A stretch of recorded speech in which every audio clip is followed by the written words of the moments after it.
Hello students, welcome to the lecture on staffing and motivation. And after this lecture, we will be able to learn the following objectives. Understand concept of staffing, describe manpower planning, learning about job rotation in staffing, define recruitment of manpower, discuss transfers and promotions, describe performance appraisal, explain motivators and satisfaction, discuss on motivating towards organizing.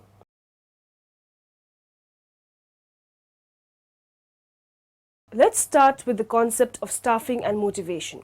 Staffing is the practice of finding, evaluating, and establishing working relationship with future colleagues on a project and firing them when they are no longer needed. Staffing involves finding people who may be hired or already working for the company or organization, or may be working for competing companies. Motivation is a psychological feature that arouses an organism to action towards a desired goal and elicits, controls and sustains certain goal-directed behaviors. Let us now discuss the concept of staffing. Staffing is a term that refers to the management of employee schedules. For many retail businesses, staffing is monitored hourly because the cost of employee paychecks is a significant cost driver for the organization.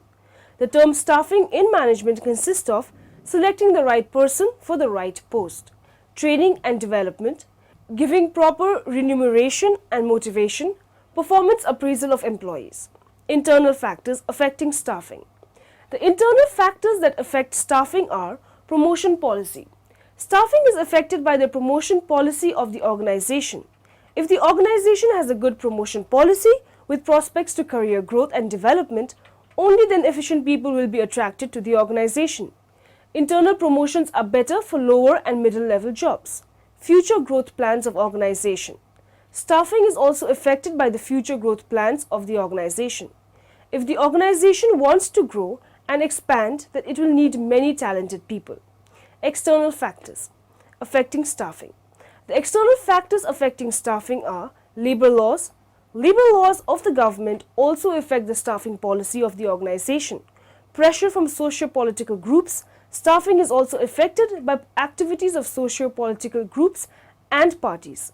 These groups and parties put pressure on the organization to grant jobs only to local people. Educational standards. Staffing is also affected by the educational standards of an area. If the educational standard of a place is very high, then the organization will only select qualified and experienced staff for all job positions. Now moving on to the next topic, we will study manpower planning. Manpower planning is the sine qua non of all successful staffing. Manpower planning, including forecasting, developing, and controlling, is the process by which a firm ensures that it has the right number of people and the right kind of people at the right places at the right time, doing work for which they are economically most useful. Hello Mike, can I explain any management concepts? Professor Siegfried, what is manpower planning? Well Mike, manpower planning is the process of working out what employees will be needed in the right place, right time, doing the right activities for which they are suited for, to help achieve the goals of the organization. Thanks Professor for defining manpower planning. Short-term manpower planning. The steps involved in this planning are: the first step is to identify the weak and strong incumbents. Weak incumbents are those whose skills fall short of the job requirements. The second step is to set the anomalies right. Long-term manpower planning.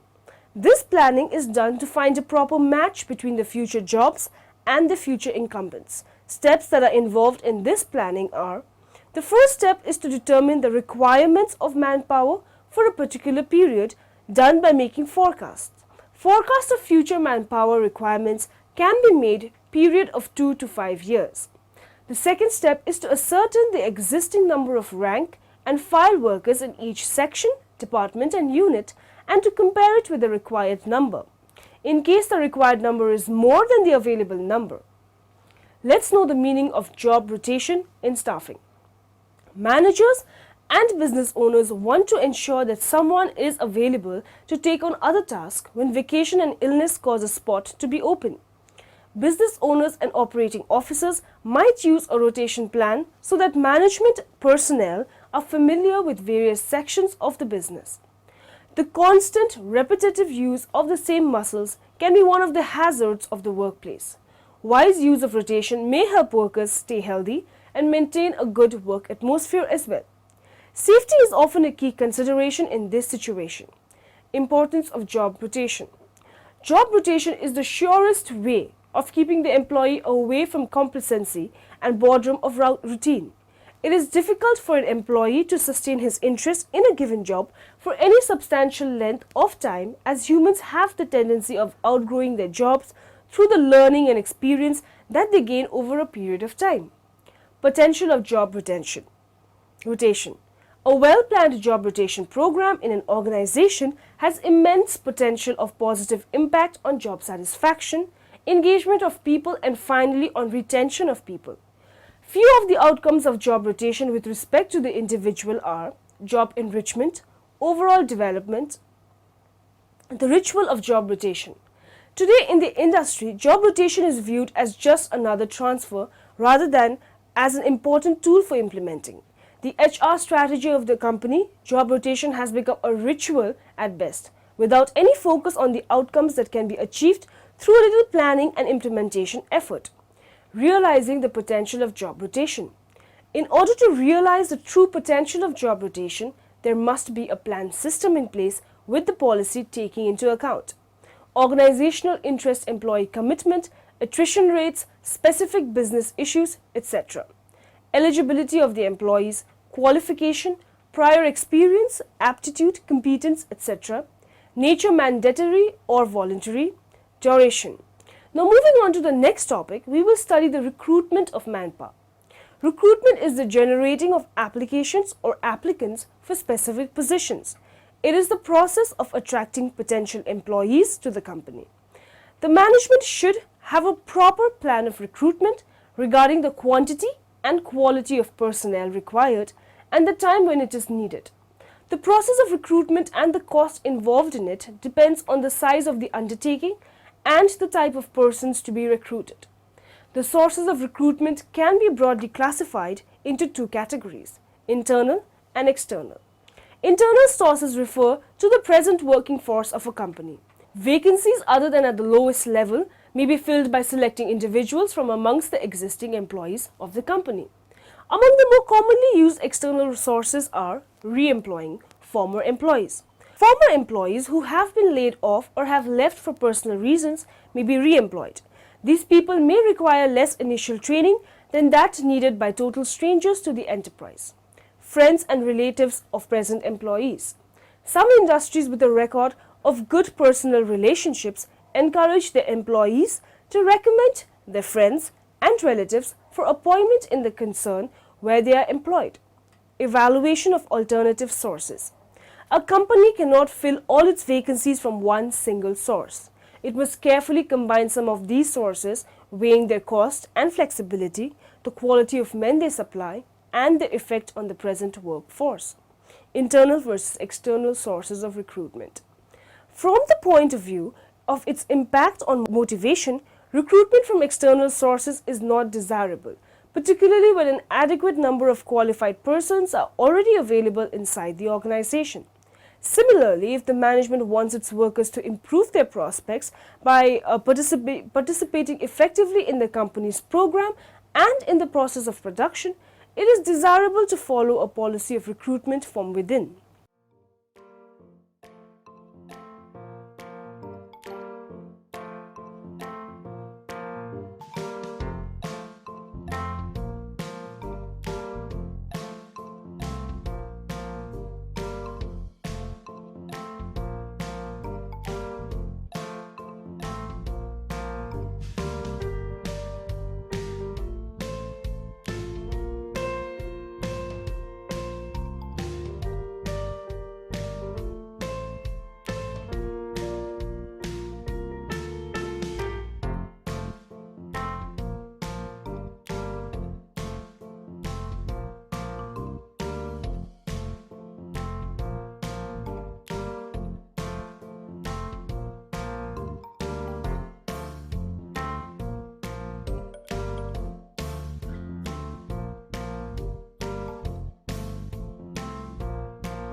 Now moving on to the next topic, we will study the transfers and promotions.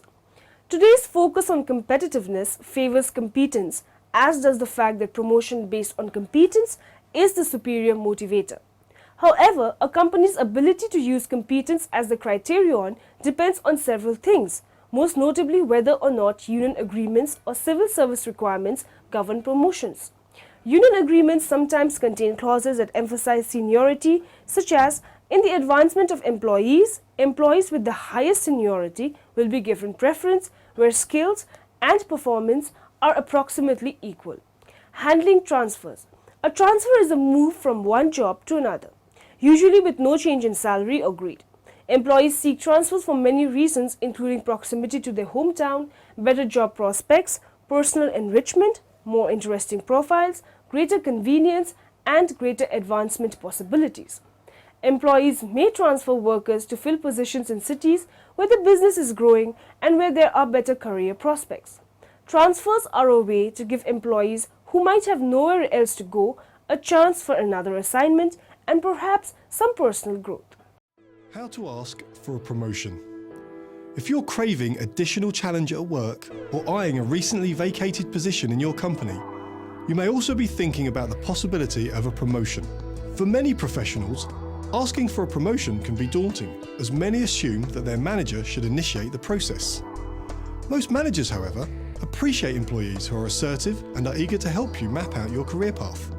So how do you go about asking for a promotion? Are you ready? Have you already started to take on extra responsibilities? How does it feel? Do you enjoy the extra challenges they offer? If so, then think about your additional contributions to the organisation and how these will help you obtain a promotion. Improving your visibility through volunteering for special projects, networking with internal stakeholders, and developing your specialist and leadership skills is a great start, as is identifying areas for improvement for both the company and yourself. The more employees and managers who consider you to be an indispensable resource, the better your chances for promotion. Is the time right?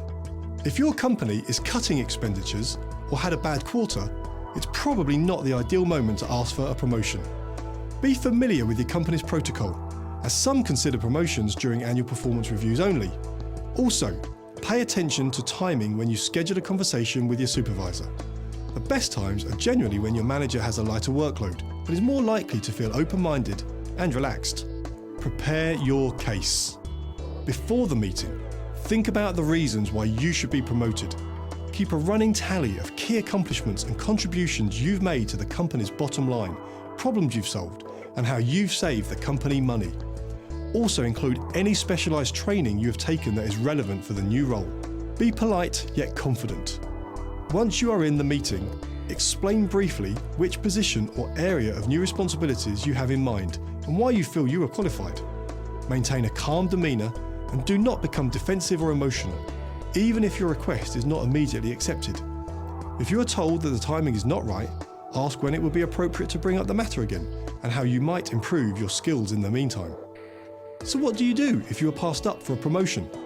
When a coveted promotion that you felt you deserved is awarded to someone else, it's natural to feel disappointed. It may even seem that your career has been knocked off course. So how do you handle it? Allow time to process your feelings. After missing out on a promotion, it's common to feel a sense of rejection or defeat. Rather than isolate yourself, reach out to members of your professional network, such as former colleagues and mentors. It's likely they've undergone a similar experience in the past and could offer their support and advice for overcoming negative feelings. Objectively assess the setback. After you've recovered from the initial disappointment, consider all of the factors that may have influenced the promotion decision.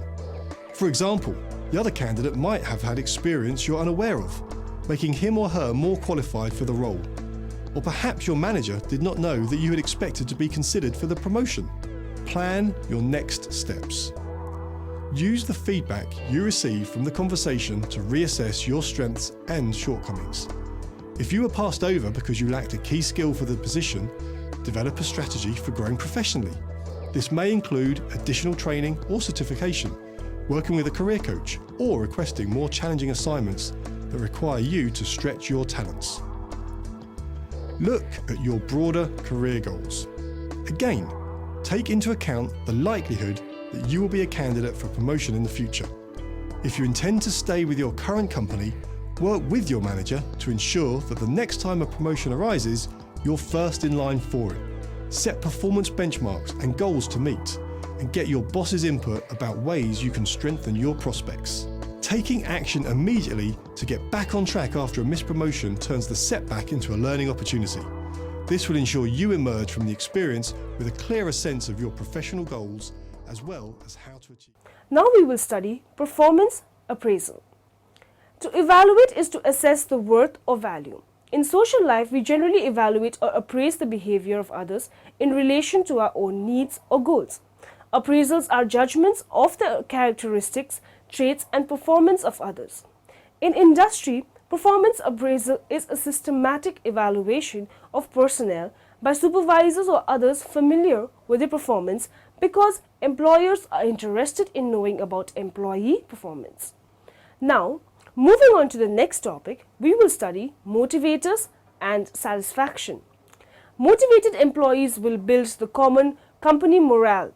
Motivation is vital to developing a healthy relationship between an employer and the employee.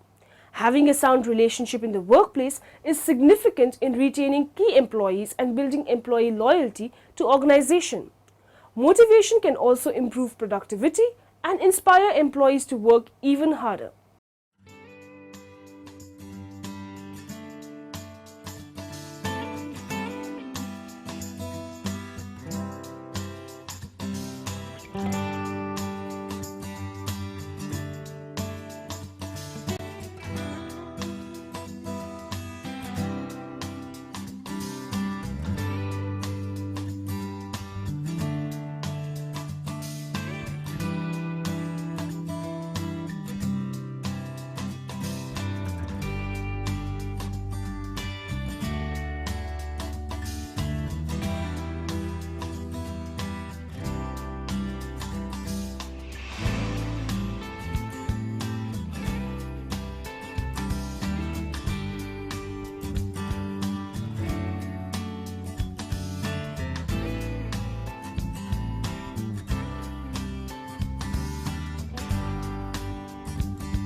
Motivation is a powerful factor in accomplishing goals in all aspects of an individual's life. Motivational experts may vary widely in the techniques they suggest to instill motivation. However, listed are some that may seem to agree with. Know the employees. Employees must take the time to know their employee and know what drives their performance. We have heard throughout our lives that each person is a unique individual, and this is no different when it comes to motivation. Not all employees will be motivated by the same strategy. Communication. Keep the communication channels open. Always treat employees with respect and dignity, and they will give us their best efforts. Clearly communicate expectations to employees and potential consequences for not meeting those expectations. When this information is not provided upfront, employees may begin to feel that they are working with no purpose in mind and their efforts are not contributing to the organization. Training and goal setting. Employees are motivated from the beginning when they are given the training necessary to allow them to excel in their job. Both short and long-term goals should be set to guide projects and productivity. Employees' input should be solicited in goal setting. Feedback. Providing useful feedback to employees is crucial in keeping them motivated. Feedback should go hand in hand with established expectations. Providing feedback is not only a learning opportunity for the employee but also an opportunity for employee recognition. Show recognition. Expressing appreciation for a good work always goes a long way in motivating employees. Employees need to know that efforts are recognized and appreciated. Motivation and morale relationship and differences. According to Davis, morale is a mental condition of groups and individuals which determines their attitudes. There are two states of morale. High morale. High morale implies determination at work and essential in achievement of management objectives. High morale results in a keen teamwork on part of the employees, organizational commitment, and a sense of belongingness in the employee's mind, immediate conflict identification and resolution, healthy and safe work environment. Low morale. Low morale has the following features: greater grievances and conflicts in organization, high rate of employee absenteeism and turnover. Now, moving on to the next topic, we will study motivating towards organizing. Motivation and performance of employees are powerful tools for the long-term success of the organization. Performance measurement is a critical characteristic of organization's management since it reflects the progress and achievements of the organization. Driving forces behind better motivation and performance. In order to avoid marginalization and sustaining its competitive advantage, organizations today are required to adapt to the latest technologies and globalization. Economic, social, political, and technological changes are the inevitable challenges that organizations are facing. Since changes are taking place in the external business environment, it is mandatory for all organizations to adapt to the important changes that can be sources of motivation for competitive advantage. Identify and fit employee needs. None of the labor contracts mentions that workers are protected from stress, dullness, dissatisfaction, or feeling powerless. One of the major concerns that employees expect is to work in a healthy and safety working environment. Organizations and people are depending on each other to fulfill their desired expectations. Management priority is to detect and deliver a wide range of tactics that will satisfy and match both employees and organization core values. Performance-related pay. Pay is also an influential tactic to induce motivation, since individuals may utilize it to attain the desired wants. Consequently, pay is a recompense that has a great impact in establishing employees' diligence and commitments. The team dynamics. A few decades ago, General Motors was fruitless to meet its production target since they were dismissing employees instead of solving the human resource problems. In workplaces where work is monotonous and unchallenging, employees become easily bored, annoyed, and for this reason, they demand the work to be more humanized. Vroom. No employee wishes to work in an isolated environment. By encouraging employees to work in team, they become more competent, motivated, and flexible enough to undertake multiple tasks as well as deliver outstanding products and services required by the customers. Now, in the end, let us summarize what we have learned in this lecture. Motivation is a psychological feature that arouses an organism to action towards a desired goal and elicits, controls, and sustains certain goal-directed behaviors. Manpower planning, including forecasting, developing, and controlling, is the process by which a firm ensures that it has the right number of people and the right kind of people at the right places at the right time, doing work for which they are economically most useful. The management should have a proper plan of recruitment regarding the quantity and the quality of personnel required and the time when it is needed. A formal appraisal program has been perceived to be equally important in business and industry, and a number of firms conduct it in one form or the other. Morale is defined as a total satisfaction derived by an individual from his job, his work group, his superior, the organization he works for, and the environment.